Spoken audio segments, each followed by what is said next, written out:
ఆదికాండము 12వ అధ్యాయం 10వ వచనం నుంచి. అప్పుడు ఆ దేశంలో కరువు వచ్చెను. ఆ దేశంలో కరువు భారముగా ఉన్నందున అబ్రాహాము ఐగుప్తు దేశంలో నివసించుటకు అక్కడికి వెళ్ళెను.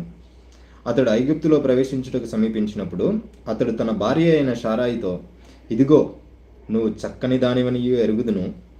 ఐగుప్తీయులు నిన్ను చూచి ఈమె అతని భార్య అని చెప్పి నన్ను చంపి నిన్ను బ్రతకనిచ్చెదరు.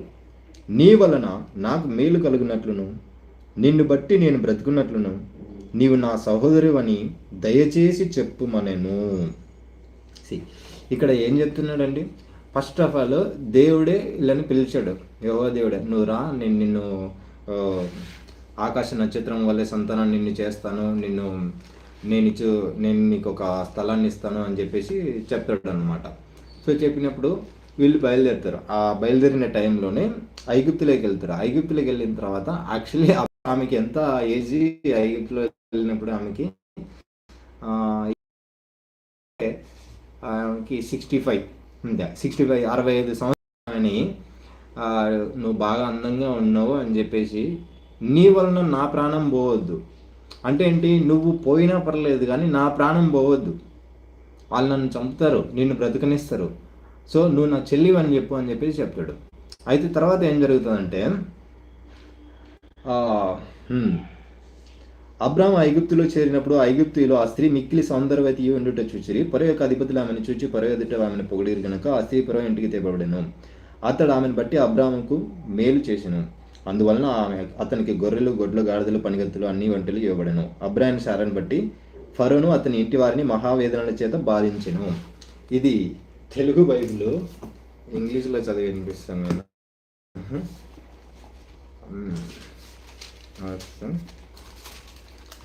అయితే ఫరో ఇంటికి పంపించేస్తాడు అబ్రాహాము తన భార్యని. అంటే అక్కడ ఆమెకి ఫ్రీడమ్ లేదు, నేను పోను, నేను ఉంటాను అనేది లేదనమాట. ఇప్పుడు పొమ్మంటే ఎవరి దగ్గరికి వెళ్ళమంటే అలా వెళ్ళాలి. ఇది ఫస్ట్ టైం, మళ్ళీ సెకండ్ టైమ్స్ కూడా రెండోసారి కూడా పంపిస్తాడు అనమాట. సో అంటే తన ప్రాణాలు కాపాడుకోవడానికి ఆయన ఏం చేశాడంటే ఫరో దగ్గరికి పోయి వేరే వాళ్ళ దగ్గరికి పంపించేశాడు. ఎన్నో వచ్చినది, ఒక్క నిమిషం, లెట్ మీ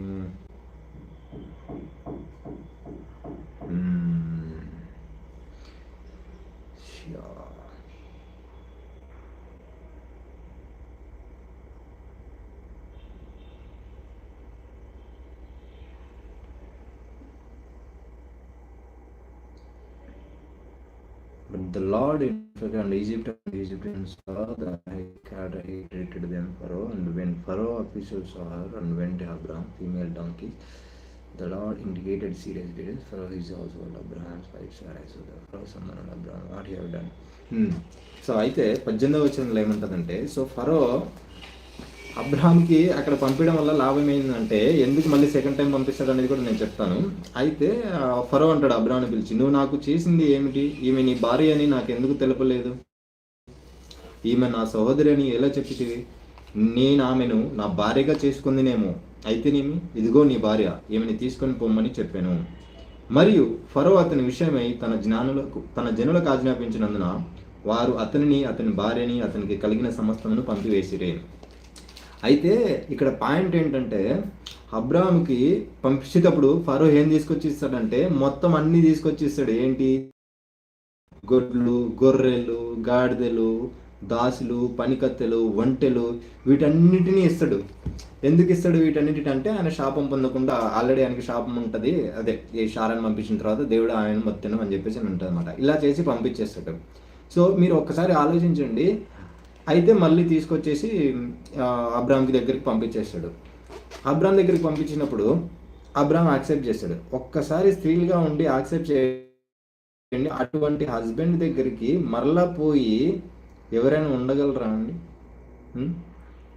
అంటే ఆయన మళ్ళీ మనకేంటంటే విశ్వాసులకు తండ్రి, అటువంటి ఆయన విశ్వాసులకు తండ్రి. ఆయన మొత్తం ఈ యొక్క ఏమంటారు రిలీజియన్స్కి మొత్తానికి కూడా ఆయనే హెడ్ అనమాట. అది first time. And second time కూడా ఏం చేస్తాడంటే, మళ్ళీ అక్కడ కొంచెం దూరం వెళ్ళిన తర్వాత, కొన్ని రోజుల తర్వాత, ఇది సొదమ గొమొర్రాది అయిపోయిన తర్వాత మళ్ళీ ఒక దగ్గరికి వెళ్తాడు అనమాట. మళ్ళీ ఒక ఊరికి వెళ్ళేసిన తర్వాత మళ్ళీ అక్కడ కూడా అలాగే చేస్తాడు. అక్కడ కూడా వెళ్ళి మళ్ళీ ఏమన్నా చంపుతారేమని చెప్పేసి మళ్ళీ పంపిస్తాడు.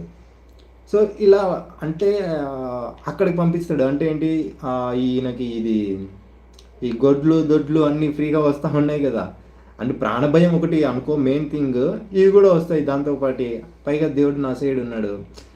ఆడవాళ్ళని ఎవరితో పడితే ఎవరితో పొమ్మంటే వాళ్ళతోటి వెళ్ళాలి ఎక్కడైనా, అంటే వాళ్ళు ఒక వస్తువులాగా అనమాట, ఒక భార్యలాగా కాదు, ఒక ఏదైనా కాదు, ఒక అంటే వాళ్ళకి రైట్స్ అనేది లేదు, అదొకటి. సెకండ్ టైమ్స్ కూడా అలాగే పంపించేస్తాడు. అది కూడా ఒకసారి చదివేసి వినిపిస్తాను. ఇంకా చాలా ఉన్నాయి, నేను ఫస్ట్ డీప్గా కొంచెం స్లోగా వెళ్తా ఉన్నాను.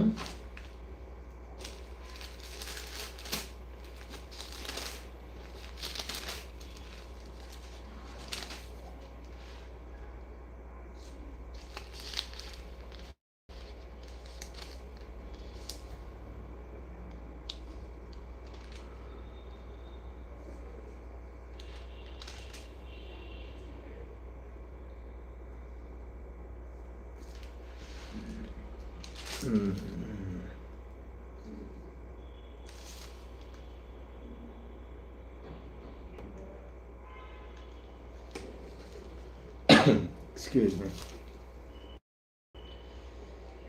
రెఫరెన్స్ గుర్తుకు రావట్లేదు.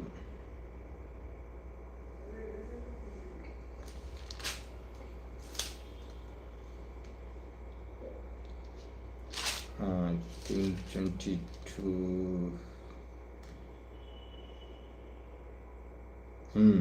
20వ వచనంలో ఉంటుంది. మళ్ళీ కాదేశూరు మధ్యదేశంలో వెళ్ళినప్పుడు షారాను గురించి ఈమె నా చెల్లెలు అని చెప్పేసి అబీమెలెకు షారాను పిలిపించి తన ఇంట చేర్చుకున్నాను. దేవుడు స్వప్నమందు అబీమెలెకు యొద్దకు వచ్చి, నీవు నీ ఇంట చేర్చుకునే స్త్రీ ఒక పురుషుని భార్య కనుక ఆమె నిమిత్తం నువ్వు చచ్చినవాడు సుమి అని చెప్పాను. అయితే 4వ వచనము, అబీమెలెకు ఆమెతో పోలేదు గనుక అతడు, ప్రభువా, ఇట్టి నీతి గల జనమును హతము చేయదువా? ఈమె నా చెల్లెలని అతడు నాతో చెప్పలేదా? మరి ఆమె కూడా అతడు నా అన్నానను, నేను చేతులతో ఏ దోషము చేయక యథార్థ హృదయంతో ఈ పని చేసి తినను. అందుకు దేవుడు, అవును, యథార్థ హృదయంతో దీన్ని చేసిదివని నేను ఎరుగుదును. మరియు నాకు విరోధంగా పాపం చేయకుండా నేను నిన్ను అడ్డగించిందిని, అందుకే నేను నిన్ను ఆమెను ముట్టనీయలేదు. కాబట్టి ఆ మనుషుని భార్యని తిరిగి అతనికి అప్పగించుము. అతడు ప్రవక్త, అతడు నీ కొరకు ప్రార్థన చేయను, నీవు బ్రతుకుదువు అని చెప్పేసిన తర్వాత మళ్ళీ ఏం చేస్తాడు, అలాగే కిందికి వచ్చేసిన తర్వాత 14వ వచనంలో, అబీమెలెకు గొర్రెలను గొడ్లను దాసి జనులను రప్పించి అబ్రాహాముకి ఇచ్చి అతని భార్య అయిన షారాను అతనికి తిరిగి అప్పగించును. ఇందుకో చూసావా, ఇదంతా కూడా ఎలా ఉందంటే ప్రతి దానికి కూడా పంపించడం, అక్కడ ఆ దాసిలను గొడ్లను వీటన్నిటిని తీసుకోవడం, ఇలా రావడం, ఇలా జరుగుతూ ఉంది అన్నమాట. సో అయితే